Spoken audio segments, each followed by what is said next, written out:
I welcome our participants, our presenters and our guests to our third International Scientific Conference, Economics of Digital Transformation.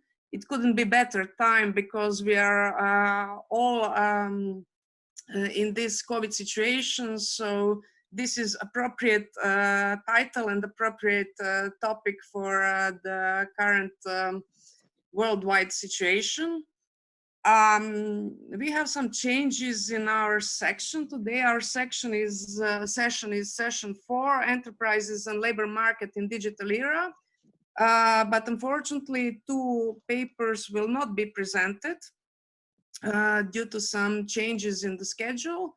And to request of our colleague from Poland, we will start with our last paper. So Lukasz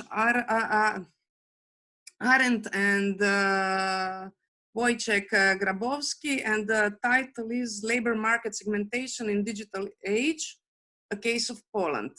So once again, welcome Igor, welcome Lukasz, and Lukasz, the floor is yours. Thank you very much, Daniela. The paper was presented by me and Wojciech Grabowski. However, I will be the only presenter today for this topic.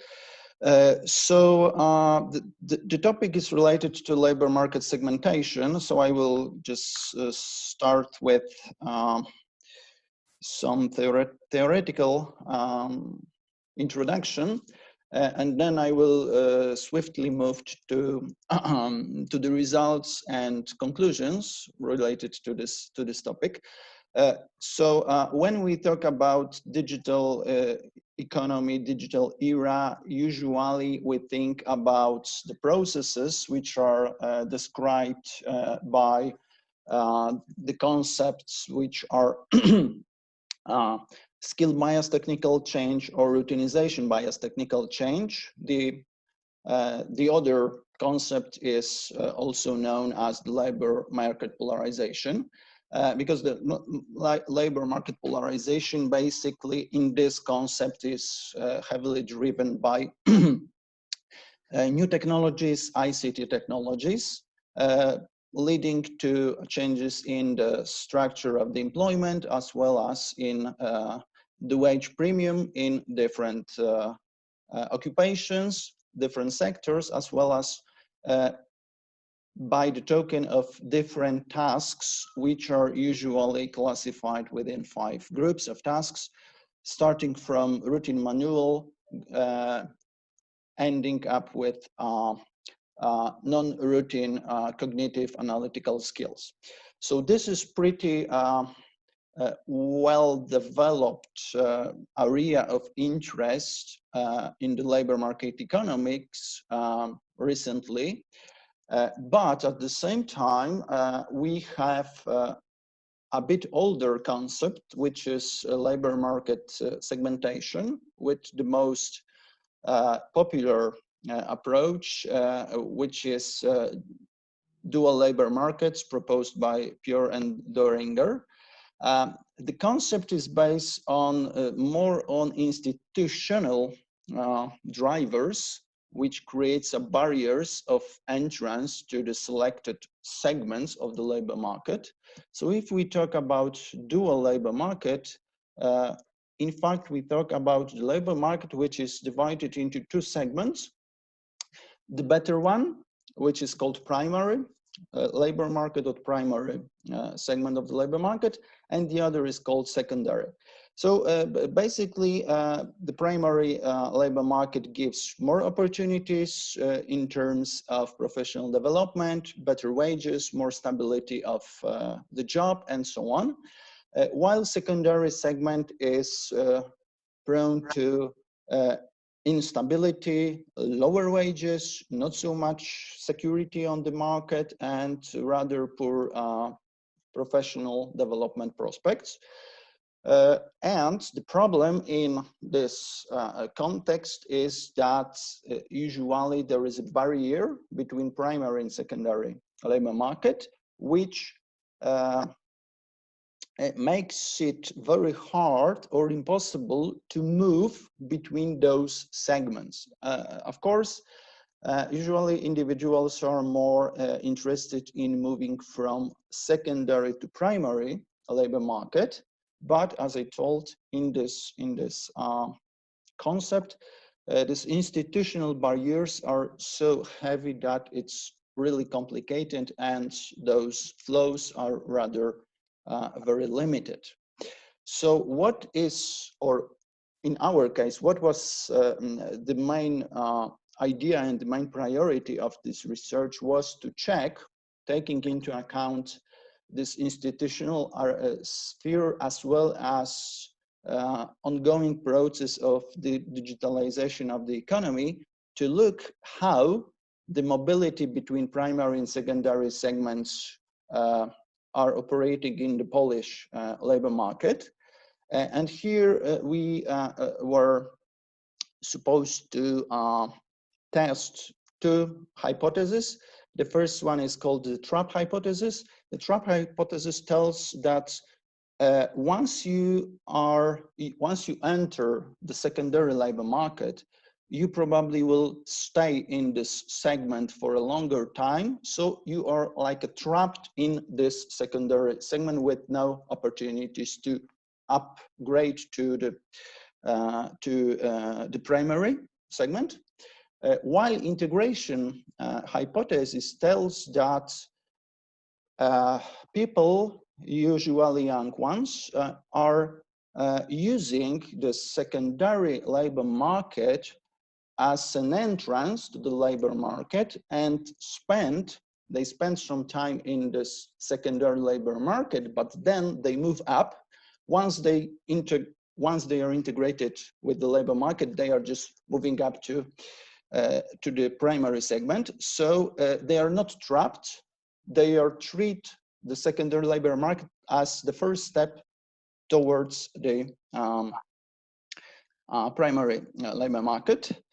And if you look at the literature, you will see that basically labor market segmentation or duality of the labor market is analyzed usually by the token of distinction between temporary versus permanent employment. So usually those jobs that are temporary, in the sense that you have a temporary contract, are treated as those who are which are in a secondary segment, while those jobs with permanent job contracts are classified as the primary segment.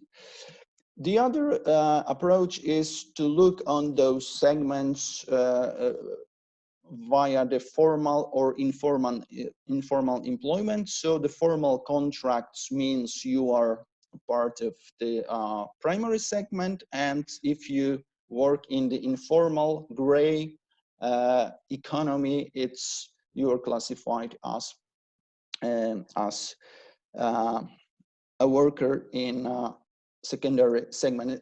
And usually this distinction is made at the beginning, so there is no other features of the job taken into account while you are trying to distinguish between secondary and primary labor markets. So either you are checking if it's temporary or permanent, or formal, informal.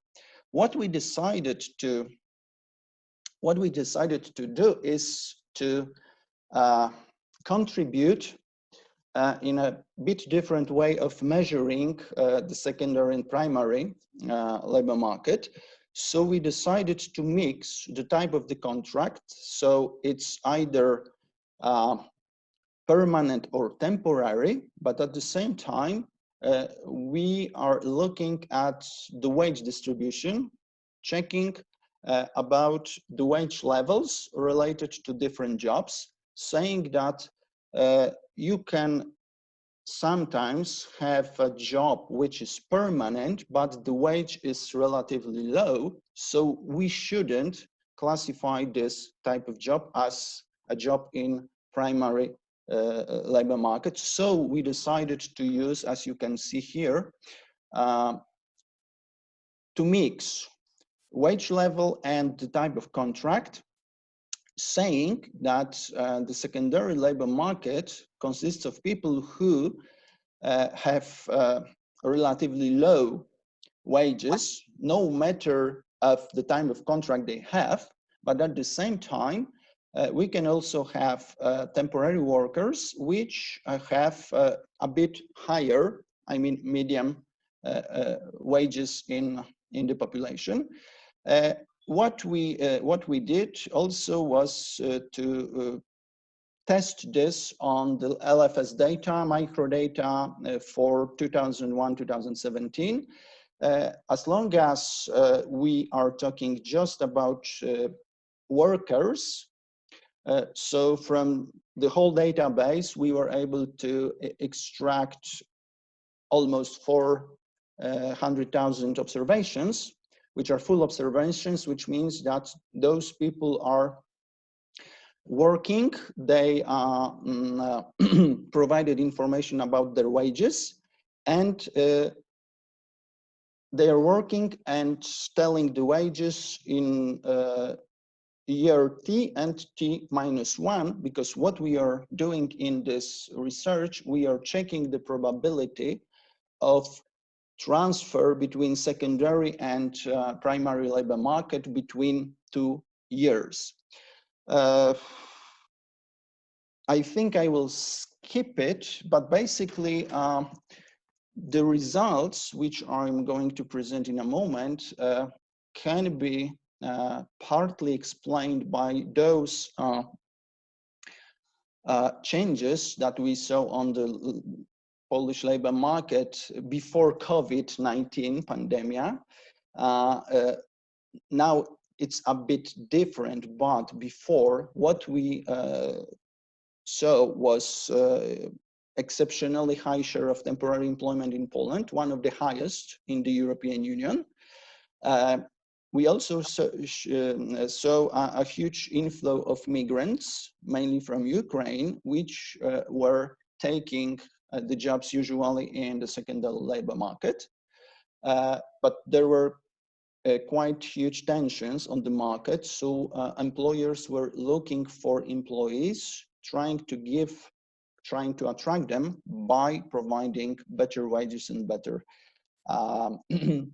better options in the job, so the better quality of jobs, in fact. And we also had institutional changes related to trying to make the temporary and permanent employment contracts as close as possible, not to give employers the chance to overuse the temporary contracts in terms of making more benefits to them. So just quickly going through the research approach. So in the first step, because it's LFS data, and not only workers who provide information about their wages are included in the LFS sample. So we have to take into account the sample bias. So we started with the selection equation, and then we calculated inverse Mills ratios in order to calculate at the end of the day this binary choice model, which shows which features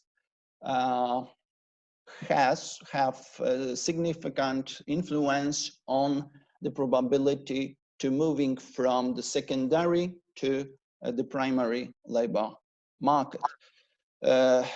So these are the results starting from 2002, because as I said, the database covers years 2001, 2010, but because we are checking the probability between year T and T-1, so the first observation, in fact, the first result is for year 2002.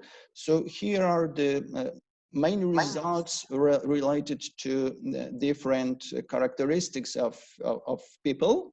So it's about wage, it's about education, it's about sex, it's about their status, it's about as well, the size means the size of the companies. Size number 1 means small companies, size number 3, it's larger companies. It's a training, so it means that the person undertakes some training activities, so he or she is investing in human capital. Town, it means that it's the size of the town of the individual with more than 100,000 inhabitants. So just having a quick look at these results, you can see mainly here, that's the constant, and the constant shows you basically how hard it is to move or to shift from secondary to primary labor market. As you can see, all those values are negative. It means that it's hard, but starting from 2002 till 2009, and then looking at this chart, which shows the same results but for next years, you can see that the value is diminishing, which means that basically in the last years before COVID, because of the certain situation on the labor market, we saw that the mobility was much easier. So shifting from secondary to primary labor market was much easier than at the beginning of 21st century. Of course, you can see that it's easier for men to shift. It's easier for highly educated people to shift. It's easier for people working in larger than smaller companies to shift from secondary to primary labor market. So just to conclude, what conclusions are stemming from those results are these, that as you can see, well, it's hard to shift. It's easier now, but basically it's not easy to shift from secondary to primary labor market, which let's say proves that the trap hypothesis is valid in the case of the Polish labor market. So if you enter the secondary labor market, it's high probability that you will stay in this secondary labor market for a longer time or even for your lifetime career. However, there is one exception. The exception is related to the youth, because young people who are entering the secondary labor market, they have much higher chances to jump to the primary labor market. I already told that we witness this increased mobility between segments recently, which is related to changes on the Polish labor market, growing tensions, growing demand, even the inflow of migrants was not enough to cover all the demand needs which were on the market. The profile of the person who is most probably able to move from secondary to primary labor market is highly educated men who invest in the human capital, work in large company, and of course, it's maybe not of course, but it's the company and the place of residence is located in larger cities. So those features defines higher probability of the switch between secondary and primary labor market. And last but not least, this increased mobility is a result of different changes. Basically, there are two main reasons. So the one reason was in fact, the one reason was those tensions on the Polish labor market that I already mentioned. And the other is the institutional changes that we saw in recent years. Those changes, as I already mentioned as well, were related to implementation of legal regulations, which were supposed to make temporary contracts as close in terms of some rules as well as minimum wages to permanent contracts, letting the employers or trying to push the employers to choose more often the permanent employment contracts, not the temporary ones.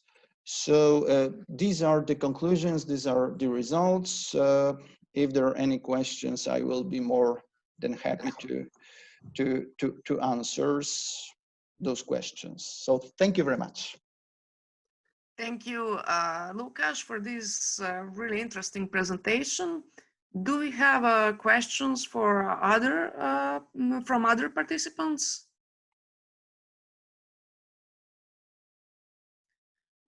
If you have, don't see any. Yeah, me neither. But Yeah. I'm also, yeah. So Q&A is it's empty. Yeah. At the bottom. So if nobody has any question from the audience, I will pose some questions because for me this is very interesting research. So first of all, what does it mean in Poland temporary contract? Because in Croatia we also have temporary and permanent contracts, but you can't be temporarily employed with the same employer for a long period of time. So we have some legal boundaries here.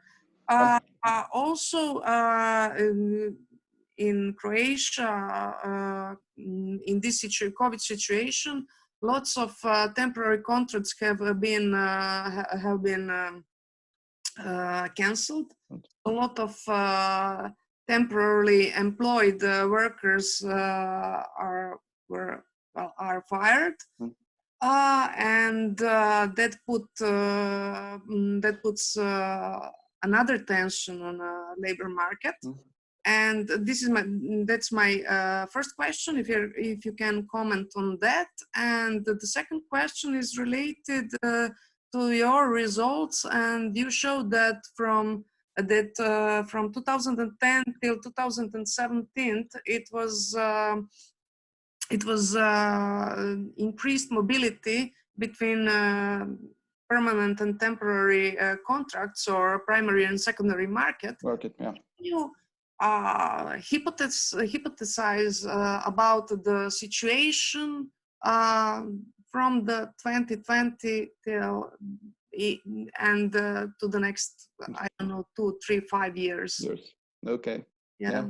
That's the tricky question, but I will try to answer. So as for the first question, in this research, temporary contract means either civil law type of contract, which by definition is temporary, or the standard employment contract, but no open-ended. And in Poland, the regulation says that within the same employer, you can have the temporary contract lasting up to 33 months. So altogether, you can have a temporary contract for no longer than 33 months, or, and in addition, you cannot have more than 3 temporary employment contracts with the same employer up to this 33 months. So basically, if you have an employment contract, temporary employment contract with the same person for, let's say, the first one is for 2 months, then you have another 2 months, then you have another 2 months. The fourth contract would, by definition, be open-ended contract.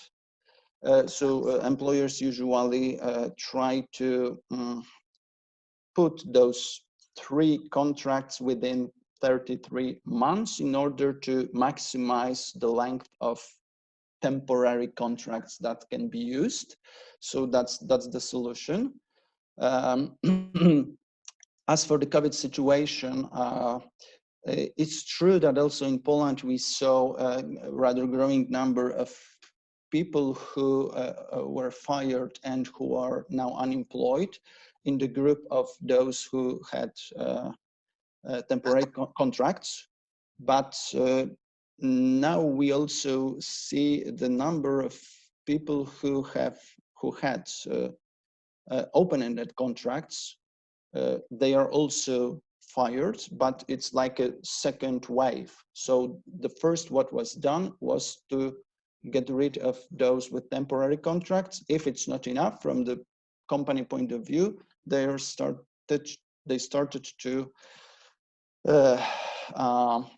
fire those who had open-ended contract because it's a bit more difficult because there is longer period of oh my goodness, I just forgot the word, but basically the notice period, if you are working more than 2 years in one company, the notice period is 3 months. So basically it still the employer has to pay you for the next 3 months, even if you agreed that the person will be fired. So we can see it. What is now on the Polish labor market is that, of course, we have seen the growing number of unemployment, but it's not so dynamic. And it's related to the fact that some people are still in this notice period, so they formally cannot register to labor offices. But at the same time, some people, even if they are fired, they're not registering because they are afraid of the pandemic. So they are not even looking for a job because of the health reasons.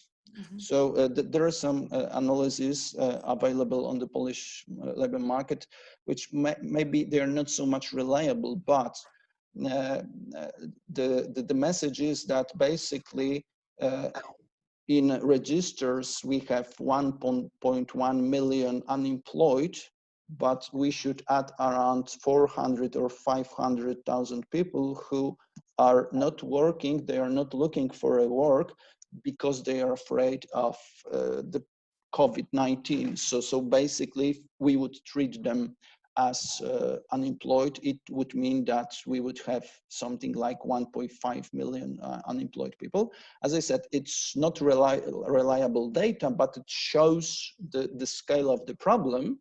So moving to your second question,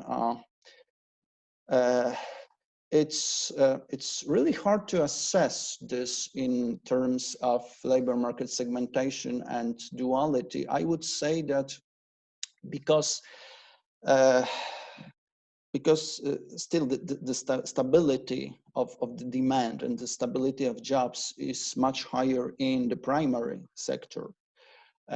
We would probably see more people which will be still working in a primary labor market, while all those changes will hit mostly the secondary labor market, which is more vulnerable, and the people working there are more vulnerable to unemployment and other issues. On top of that, because we are talking also about the technology. In some cases, we will see maybe not dynamic, but ongoing process of shrinking demand because some jobs will be replaced by robots, machines, and so on.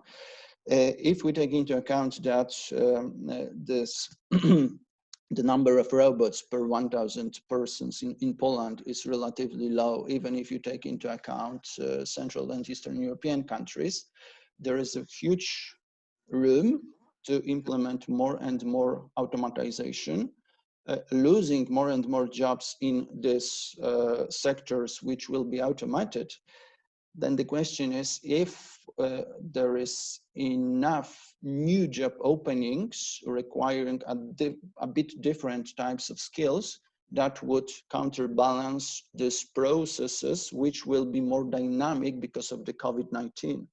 What I can say, for example, is that especially in office jobs, which are more or less pretty easily to be automated, but even if they are not, a lot of people are working from homes, so you don't need to have all those facility management and office spaces available anymore. And even in some sectors, they are well, they already decided, for example, in the finance and security insurance sectors, they decided that most of their staff will be on the home office till the end of 2020. So basically they will be working from home till the end of this year. Another sectors are opening much faster, but that's the reality. So you can say that on the basis of our assumptions, probably those office jobs will be classified as those in the primary labor market. Yeah. But the COVID-19 changed the situation in the way that those jobs will be a bit different and probably provided from home, or at least in a mixed form. So there will be more and more needs for retraining and preparation, even those who are working in a primary sector, in order to cope with the challenges that we face now because of the COVID. And part of those challenges are related to the technology that we started use heavily, basically all over the economy. So that would be very pragmatic and very general view about what is going to happen in Poland and on the Polish labor market within 2 or 3 years ahead. In my opinion, the primary labor market will be pretty stable. The most of changes we will see, and it will go through the secondary labor market. That's my opinion. Of course, it's not from this data, because it's impossible to have such a sharp forecast based on reliable data. But that's my feeling, that how it will look in a future. Okay, thank you, Łukasz. Thank you very much. And I'm really sorry, but I have to run to, yeah. So if there will be any other questions, I will be more than happy to answer. So please pass me through those questions, and I will read your papers and the rest of the presentations, and I assume that I will also have some questions to you. So we will discuss this probably during another Zoom webinar or in different ways. On 4th, next year in person on our international conference. Yes, that would be fantastic. I'm missing so much the possibility to meet all of you in the beautiful Rijeka surroundings. So I'm really thank you very much. Thank you very much, and I wish you the productive conference, productive meeting. Thank you for the invitation. I'm always proud to be a part of EDT Conference and F3 as well. So thank you very much, and thank you, Łukasz, for your support. See you in person, hopefully quite soon. Thank you very much. Bye.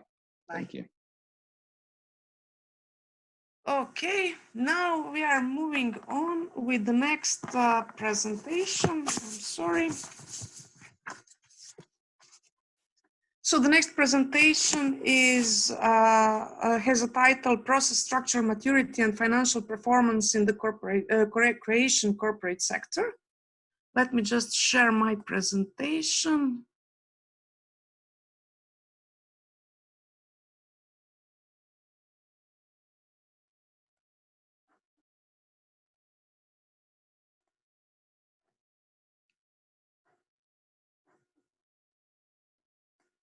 I'm sorry. Yes. Okay, so this paper is a result of a collaboration between a colleague from University of Split, Nick Shalfirevic, a colleague from Zagreb, Dubravko Skender, and myself. And we conducted the research to explore the relationship between process structure, maturity or process-based maturity concept, and financial performance of the firm. So I will briefly give just an overview of the concept of business process orientation and maturity. Business processes caught the attention of business and academia in the early 90s with the processes of globalization, with the increasing demands from the customers and employees, with shrinking product life cycles, with the decreasing acceptable response times, and with the development of IT, information technology.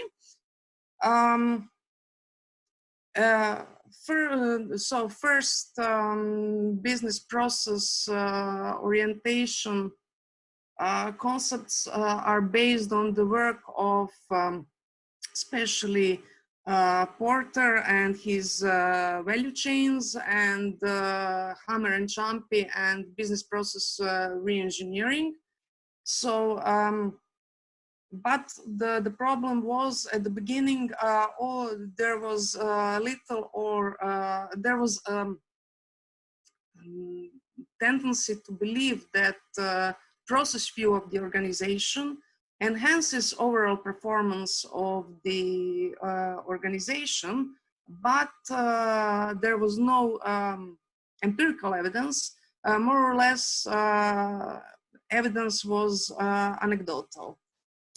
So, business process organization has, or a business process orientation has a process view in itself, and that means that organizations are no longer viewed as a combination of functional areas, but they are perceived as a combination of highly integrated processes.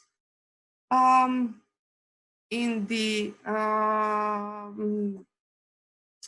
theory, process-oriented organization is organization that emphasizes processes as opposed to hierarchies, and process-oriented way of thinking about outcomes and customers. So if processes are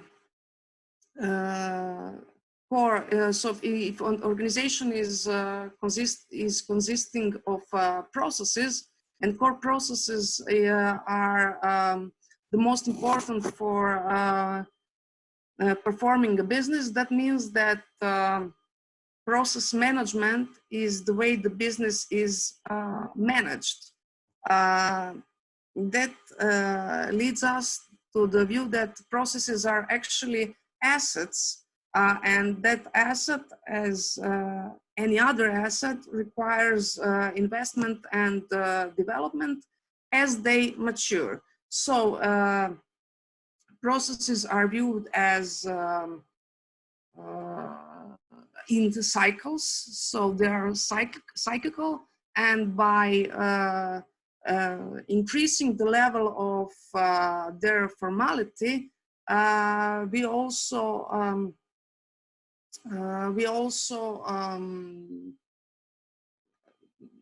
enable processes to mature and to become more and more optimized over the time and the effort. And the effort is directed towards the structure of the organization. So adjusting the structure of the organization, the focus of the organization, the measurement with which we measure the results. And all these activities are basically focused or oriented towards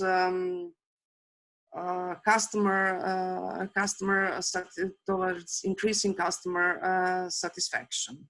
So first maturity models were developed in the IT industry for assessing enabling increasing the development speed of IT projects of software. And one of the first process maturity models was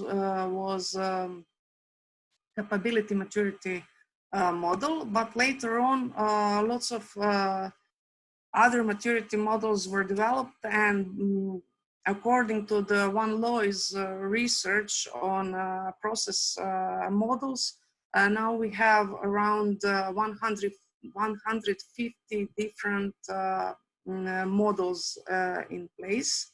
So the maturity concept proposes that a process has stages towards its progression or its maturity, and it depends on how well or how explicitly these different stages are defined, managed, measured, and controlled. There has been, so the concept is from the 90s.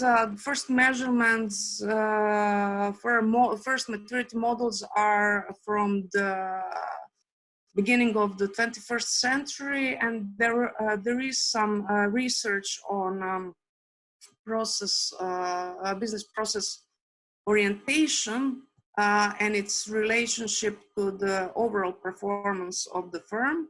But for example, McCormack and Johnson, they conducted an empirical study and they were on business firms, and they concluded that business process orientation is positively related to reducing the conflict in a firm and enhancing connectedness within a firm of different units and work groups.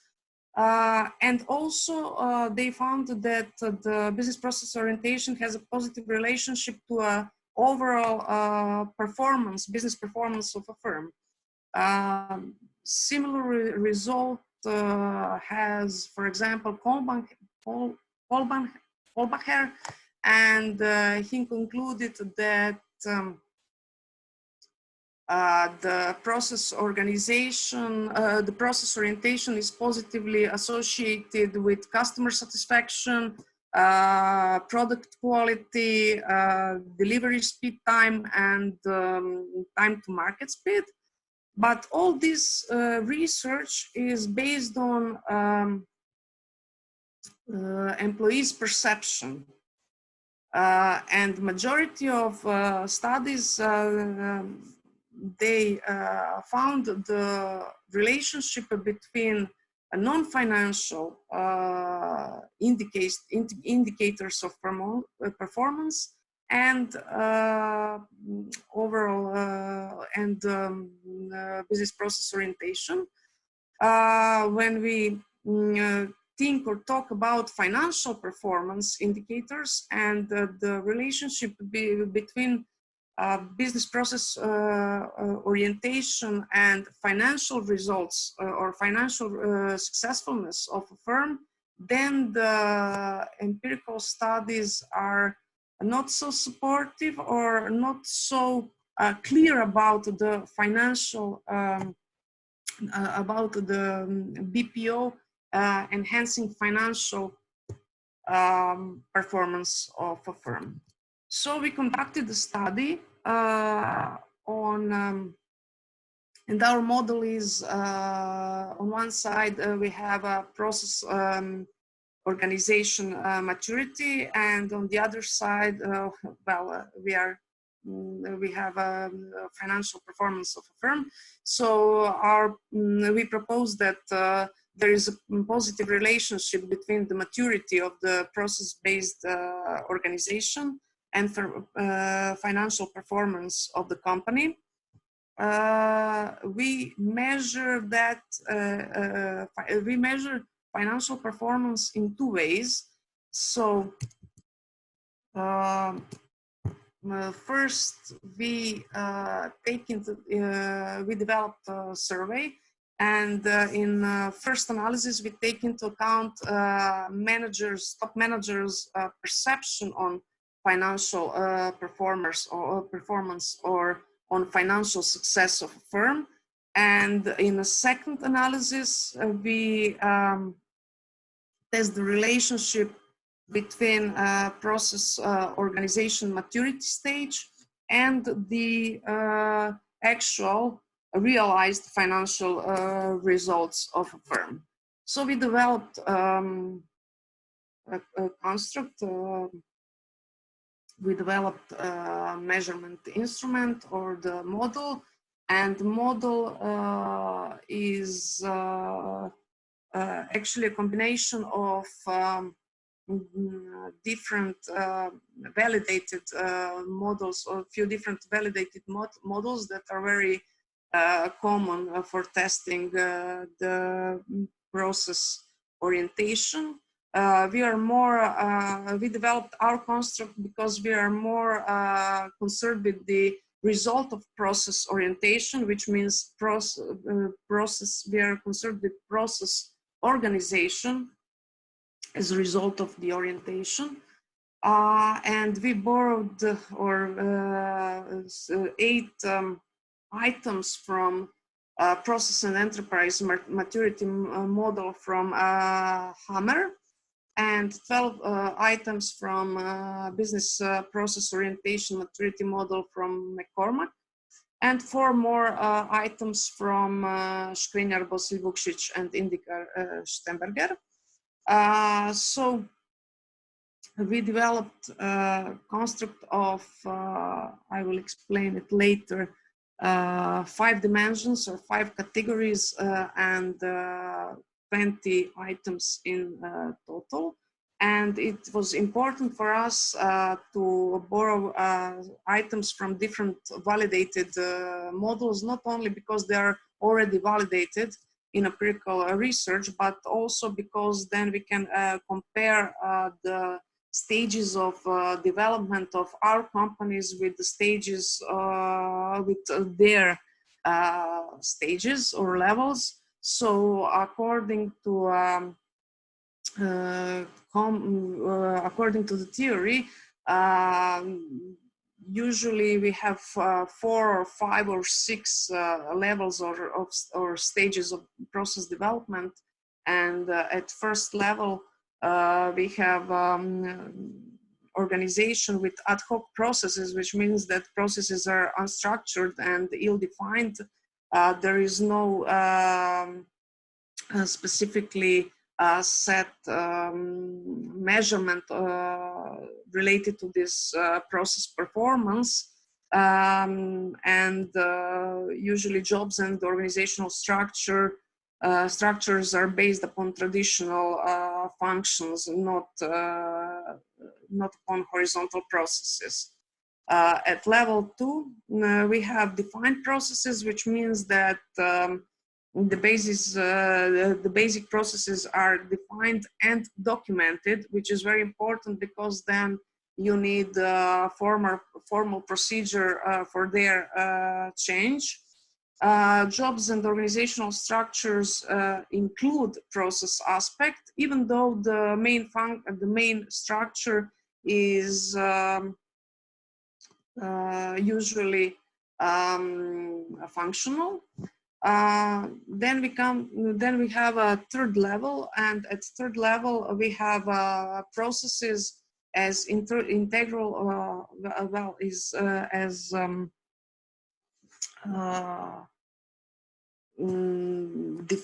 we have processes which are defined as separately from the financial from the functional structures, so they are placed outside of traditional functions. And at fourth level or integrated processes, we have parallelly functional and process structure, and jobs are based on processes. Traditional functions are supportive to processes also. They are sometimes at the same level, and sometimes they are at the they are subordinated to the process structure. So as I said, we developed the questionnaire, and on one side we assessed the level of the stage of process organization, and the questions were evaluated on a Likert scale from 1 to 5. One means very strongly disagree, and 5 means strongly agree. And on the other side, we had two sources of data for assessing financial performance of the firm. First source was also management perception, and we asked managers what they think about successfulness of their firm in terms of financial successfulness in terms of return on assets, return on equity, operative margin, and revenue per employee. And for the second part of the analysis, we got the data from the financial, from their financial statements. So our population, our sample, actually, our population were mid-sized and large companies in Croatia. We sent our questionnaire to the whole population of 1,000 companies. The response rate was 12%, which means that we got 120 responses in return, and we entered those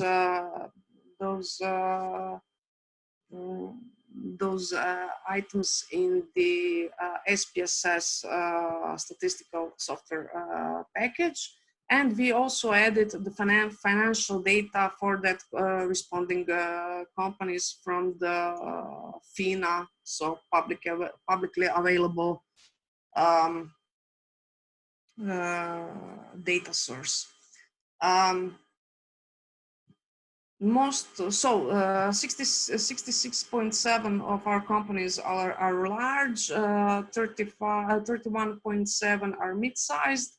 Mostly they are limited companies, so 53.3 of respondents are from limited companies, 45 from joint stock companies. We sent our questionnaire to top managers level, so board management, board members, and directors of Croatian firms. And we tested our proposition with the questionnaire, which was composed of initially of 7 dimensions. So leadership, human resource and knowledge, management dimension, process view, workplace and task dimension, cultural dimension, business process management and measurement dimension. And here are the means, average values from our respondents. Then we checked for internal consistency of our items, and we had to exclude organizational culture and management from our final questionnaire, because Cronbach alpha coefficient was lower than 0.6, which is not acceptable for social sciences. At the end, we got the model with the total value of Cronbach alpha coefficient of 0.93, which is acceptable, which is very good. And the compound measure for the process-based organizational maturity for all 5 dimensions is 3.69, which places Croatian firms on 1 to 5, on 1 to 4 level process maturity model to somewhere in between companies with defined process and companies with linked process. So to some extent, processes are documented, and the focus is on processes, and processes are part of a formal organizational structure, but not predominantly. Basically, most of the organizational structures are still hierarchical, not horizontal, still based on vertical authority and not team-based, and so we would call them more traditional than flexible or horizontal. Regarding our results, we did the correlation. We calculated the correlation coefficients, and we found strong and positive relationship between all the financial, so between business process organization maturity and all the financial indicators that we checked in the case of top management perception. So we did the regression analysis, and the results show that all the models are indicating strong and positive relationship between business process organization and financial performance of the firm. So the coefficient of determination, the coefficients of determinations, so the R square for all the models indicating the proportion of the variance in the dependent variable that is predictable from the independent variable is from 22%, 23%, almost 23% for the return on assets, 20% for the operative margin, to 18% for the revenue on revenue per employee, or 15% for the return on equity. We found these results not high, but still significant. But then when we checked the relationship between maturity and realized performance or actual performance of the firm, measured with financial data so measured with the financial data, we didn't find any correlation between these two variables. So at the end, we can conclude that even others which were checking the same hypothesis had problems in establishing the relationship between the actual business process orientation or business process organization as more narrow concept with the financial performance of the firm.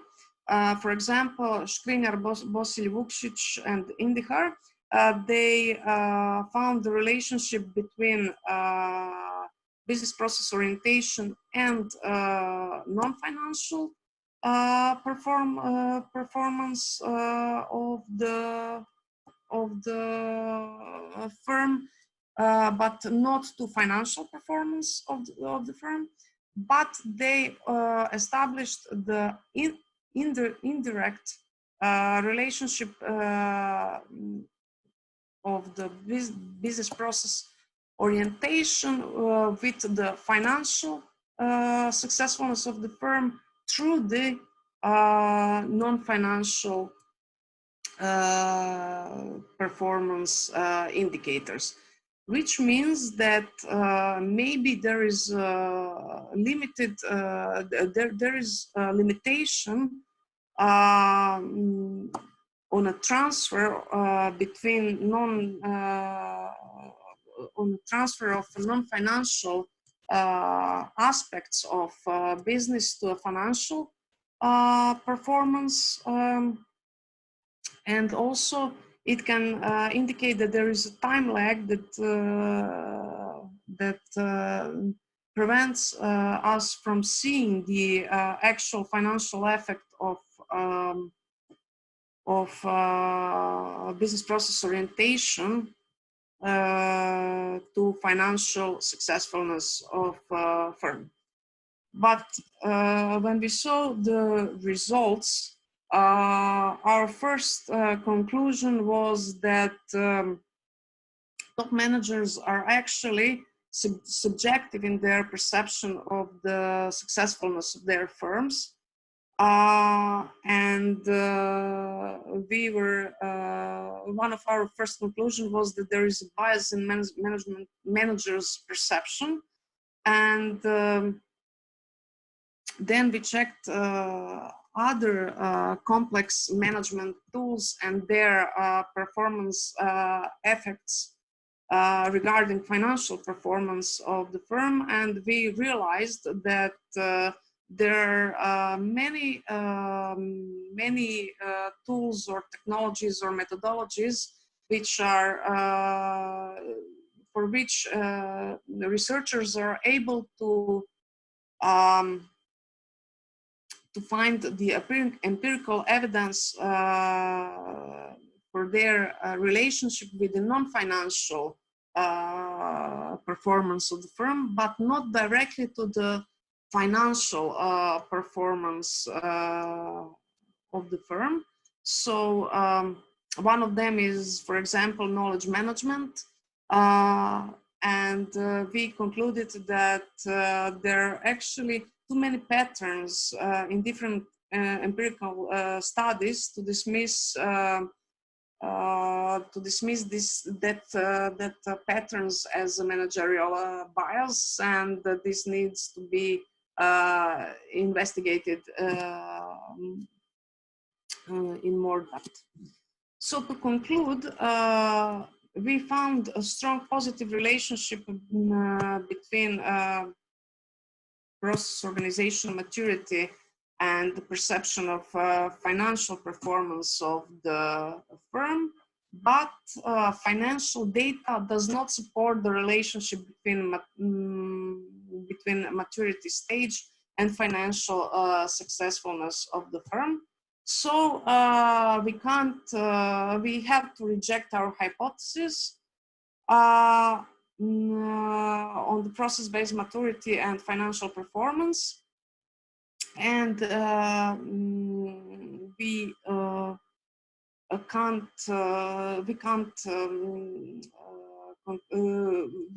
have to take into account that top management opinion on financial performance of a company tends to be somewhat subjective.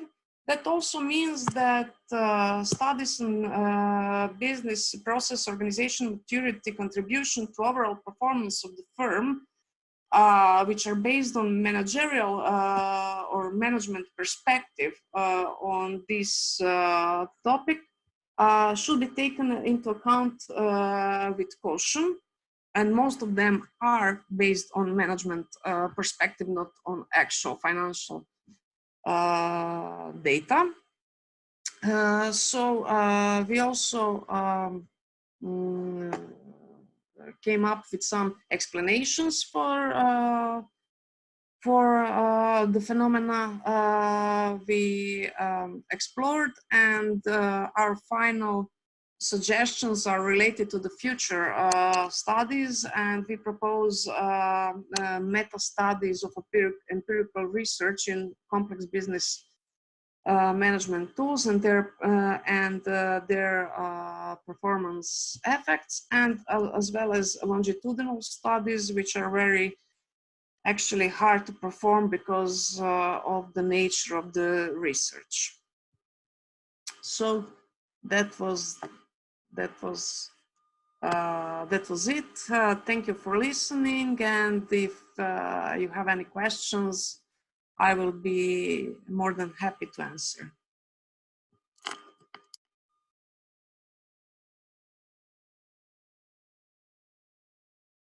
Okay, if there is no questions,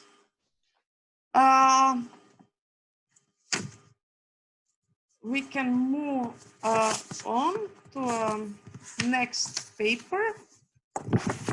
Sorry. So our next paper is titled Labor Market Changes and Challenges of Digitalization. And our presenter is Igor Cvecic from University of Rijeka. Hello. It's yours. Can you hear me? And do you see the title slide of the presentation?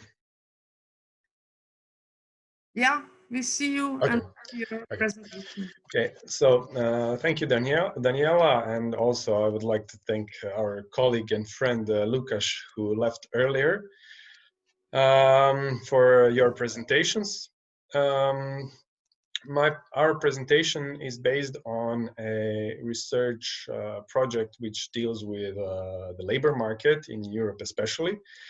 And of course, we gathered to discuss about the challenges of digitalization in the context of the labor market. So this piece is being produced by me, by Daniela as well, and by our colleague Marko Tomljanovic. We all work at the University of Rijeka, but during our research, we collaborate also with other colleagues, and this is just a piece of our research. So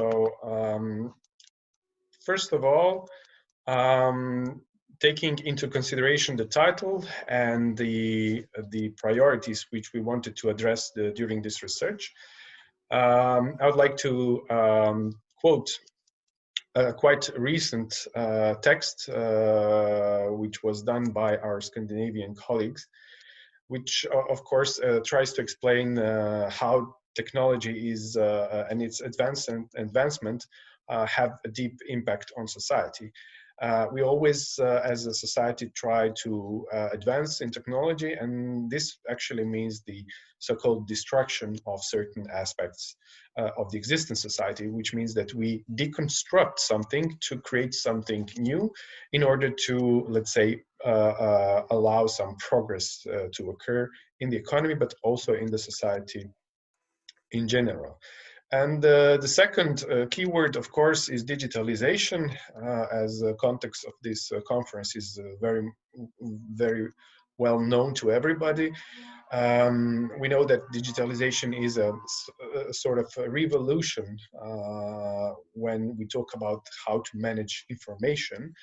And combining these two aspects, so changes, but not only technological, but societal as well, and digitalization, we'll try to identify crucial aspects which influence the labor market of the 21st century. So, of course, within our title, we have changes and challenges. So we will focus on these aspects. So perhaps for somebody, unfortunately, we will not present any specific model in this presentation, but we will more discuss about these changes and challenges. So first of all, we have to figure out which changes are essential to understand better these topics.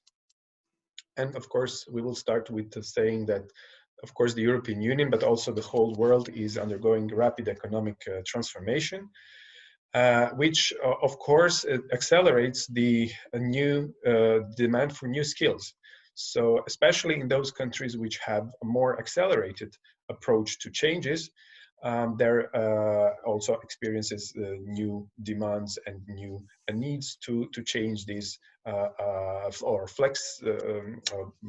create more flexible systems, which will allow the labor market to coincide with these new demands for skills and similar stuff. This situation, of course, creates some losers and some winners, and of course, we have to interpret also these changes, looking at the globalization as a process which influences every aspect of our society, especially in this respect, also the labor market. So one of the focus of our research is supposed to be the sectoral structure of employment. So we would like to also see how these changes, especially related to technological changes, but also other trends, are influencing sectoral changes in the employment of the economy. And of course, we are aware that one of the main issues is the skills, or the changing demand for skills in the economy. So when we talk about theory, we can find a lot of papers and theories which try to explain all these changes and elaborate how skills and skill gaps are influencing the job market, and how these changes can exacerbate these gaps or changes in the market, especially related to skills. According to Acemoglu and Restrepo, technological progress creates jobs through the productivity effect, to capital accumulation and reinstatement effect, which combines, let's say, new tasks for workers. And in this way, it actually creates new jobs. Although so far, especially in the public, we can often see how technological progress usually means loss of jobs through robotization, automatization, and similar stuff. Actually, technology contributes to the rise of new forms of work, as also it was concluded in several research, as mentioned here on the slide. One of the aspects which was also mentioned in Luka's presentation is the issue whether the job market is experiencing job polarization, or as in some other research which was suggested, especially by Fernandez Macias and Hurley, that there is actually a plurality of structural employment changes patterns as a more clear process regarding the changes. So this slide actually shows us on a schematic way how in specific areas of employment we are experiencing, and we predict experiencing substantial changes in the creation of jobs. So as you see, actually, the research suggests that IT, science, and engineering had a huge spike in new jobs during the previous, let's say, 15 or 20 years up to, for example, 2016. But actually, the new research suggests and projections suggest that actually this number of new jobs in these areas will significantly slow down. So there will be new jobs created in IT, science, and engineering, but also other high-skilled professions like doctors, teachers, managers, lawyers, administrators. So these are jobs which are also need new skills, or adjustable or flexible skills. So new jobs in these areas are also predicted to rise. But also with elementary jobs like cleaners, helpers, and those jobs which cannot be replaced by automation and robots, let's say. So we're often dealing about this issue, how robots and machines will replace human work, but will actually experience changes in skills and changes in tasks on the labor market. Here on this slide, you can see the data from Eurostat suggesting that there is a big disproportion on the European labor market regarding the digital skills. So digital skills are quite well developed in especially Northern and Western European countries such as Luxembourg, Sweden, Denmark, Netherlands, Finland, and so on.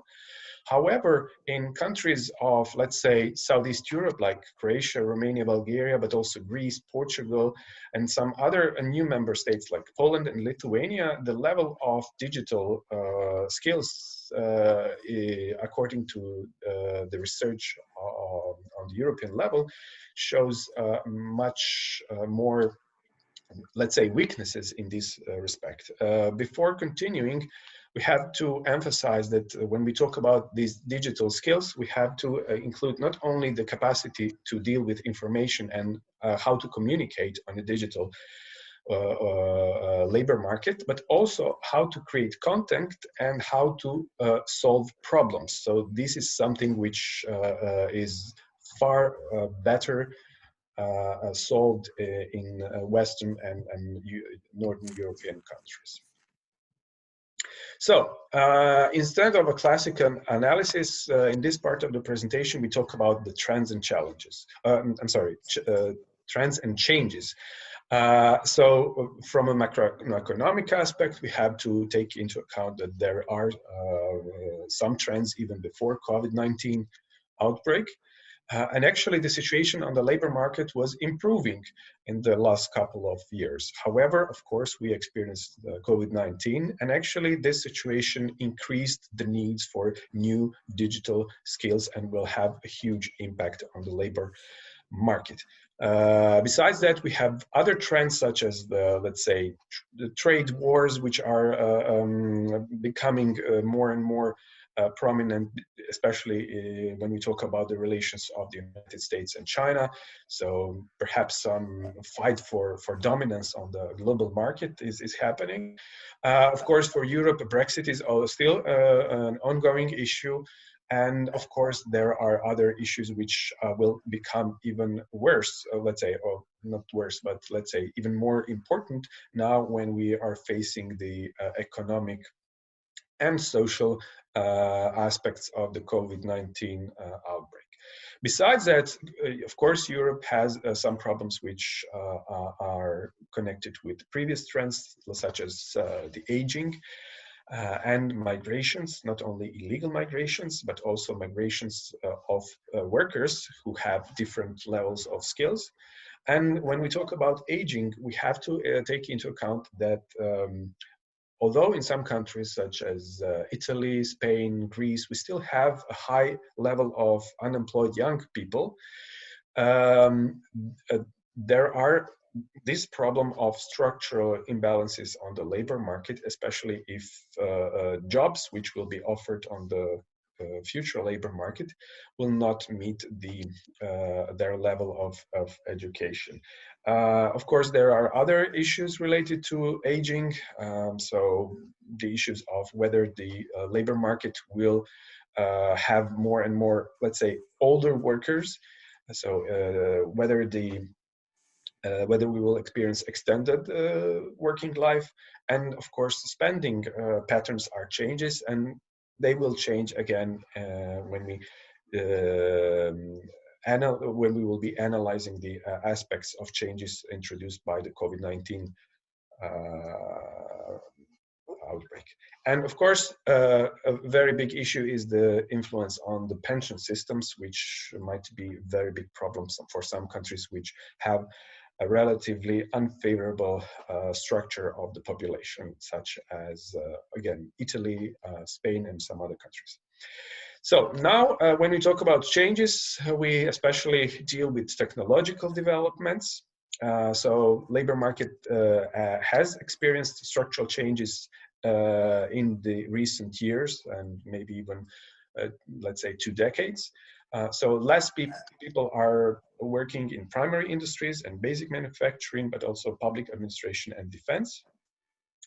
But more and more people are being employed, and this depends also on a country and the economy itself, in more advanced and high value added manufacturing activities. In some countries, in some other countries, like for example Croatia, we have more new jobs in services such as tourism, trade, and some other aspects. So there is a change. So both, let's say, more advanced and less advanced economies of the European Union are experiencing changes in the structure of employment. However, these changes are different. And when we talk also about, let's say, micro level, when we analyze specific sectors of activities, changes occur also differently in different countries, and changes occur differently when we compare one sector to the other. So some sectors are more affected by these changes and some are less. And here is a figure which shows us that actually ICT, but also health, education, finance, and real estate, both in the United States and the European Union, experience growth when we talk about employment and also real value added in this respect. While construction was the more prominent sector which experienced a drop back in this real value added real value added figure. The second part of the technological development aspects are the increased focus on automation. So countries, particular countries are investing more in automated system, in new machinery, equipment, and of course, new research and development, which is connected to the results which could lead to more automation and more sophisticated, even robotization. And this will happen because robots and machines are becoming less and less expensive, while the labor costs of European workers are relatively increasing. So again, this could also mean that labor will be subject to new tasks, which will be more sophisticated and more complicated, which means that the level of skills will be greater than today's or yesterday's. But this should also reflect in the costs and in the wages of these workers. So just a short figure to show us how the level of robotization is improving in the European Union, but the changes are slowing down. So the biggest changes regarding robotization when you compare it to the previous period happened actually in the 90s. They are starting to grow again after 2012-13.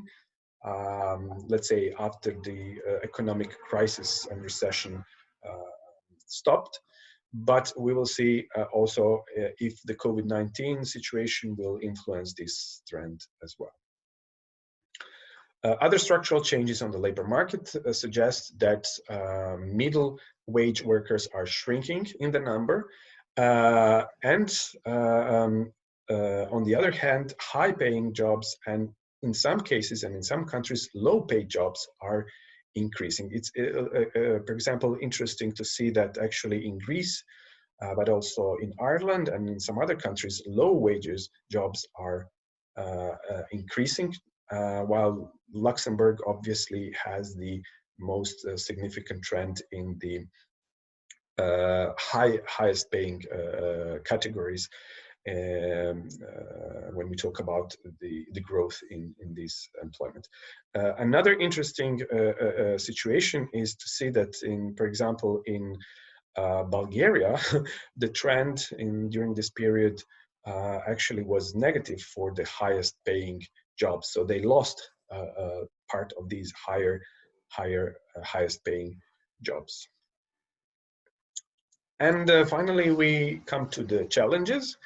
So challenges are related in this presentation mostly to this, let's say, results of changes and questions which should be posed not only for those who make political decisions, because this is an issue of the labor market, and of course voters are very sensitive to it, and that's why we have to consider the social policy aspect and employment aspect of these challenges. So, for example, Alter and Dorn concluded that almost 40% of jobs in Germany and Italy could already have been automatable during the previous years, while Lorden and Josten in 2017 actually calculated that with today's technologies which are available, the proportion of automatable jobs could even reach 70% in some countries.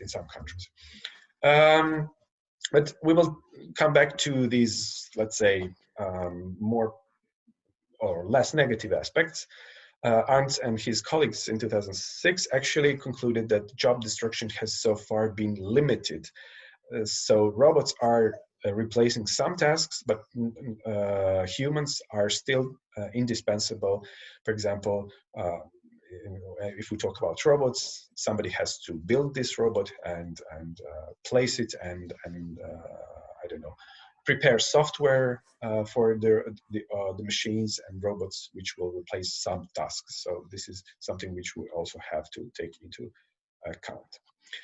That's why the priority is on training and education, because we have new skills, and these are not only digital skills, but also non-cognitive skills are becoming even more crucial. Because we, as you saw earlier, also doctors, teachers, and so on, and financial specialists and other professionals are also needed, and there are new jobs which are more creative and require also some level of social intelligence, such as entrepreneurship, leadership, and interaction as well. Okay, this figure actually shows us again how in some countries the number of jobs could be much more hurt by let's say automation, especially in countries such as Slovakia, Slovenia, Greece, Poland, and so on. While in other countries, automation should not result in a huge drop in the number of jobs, especially when we compare some northern countries and even the United States and United Kingdom. I think this is one of the last, let's say, figures, but it is important because it shows us that several research suggests that planning, communication, and team working are becoming like a non-cognitive skills, very, very important. Of course, ICT skills are essential, but as you see, within this, which are cognitive skills, problem solving becomes one of the most important skills. So it's not just about handling technology and replacing workers, physical workers with machines and robots. It's also about creating new workers who will be able to solve problems, to plan, to communicate, and work in teams. So that's more or less the issues which we are concerned with within our investigation, within our research. And of course, we have to take into account that technology facilitates dissemination of new forms of work, but not only technology, of course. But as you see, the changes in technologies could be linked also to other trends, like the consequences of the COVID-19 are pushing forward some technological changes, and of course the process of digitalization. And the other thing which we wanted to emphasize is that technology will have a stronger presence in the work force for sure, but more through reskilling and re-employment of the displaced labor who actually seemingly lost their jobs because of robots and automated machines. And as well, of course, this reskilling connects us to the main issue, and that's education and training. But not only for individuals, so also societies, economies, countries should also learn how to engage in these new situations. So thank you for your attention. These are our contacts, and we'll be very happy to answer all your questions and also to receive your suggestions for, of course, further research and for some collaboration as well. So that's it from me. I don't know if there are some questions. Yeah. Okay. Oh, there is somebody on the chat. Yeah. I don't see it. No. Oh no, it's just a Yeah. It technical was my comment. mistake also. So thank you, Igor. Do we have any questions? No? I think we passed our time. So if you want, I can ask you a question, but yeah. Well, Okay. maybe because you're collaborating, of course, in this research, maybe you want to add something. No, I wanted to ask you actually. Okay. You said that in some of your results, the low wages jobs are increasing. So, can you comment on that? Well, yeah. So a lot of actually evidence suggests that in some cases, some jobs which don't require let's say a sophisticated level of skills and knowledge are still not being replaced by robots and automated machines.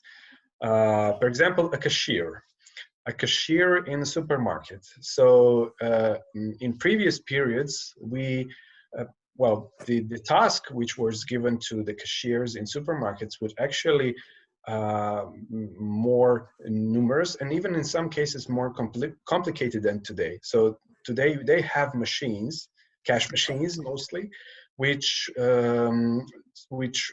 replaced some of the tasks which were traditionally done by cashiers. So even if you go to the supermarket, for example, you can even scan your own products at the cashier machine, but the person, there is a person who actually stands aside and helps you if you need help, or controls your bills when you go out of the supermarket. So these skills are not very complicated to learn. So yes, these people.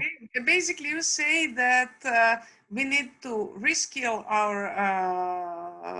our population, because in this way we are having new technology in place, but still people are aside, and instead of doing something else and employing their skills in some other way, they're just standing and doing overviewing or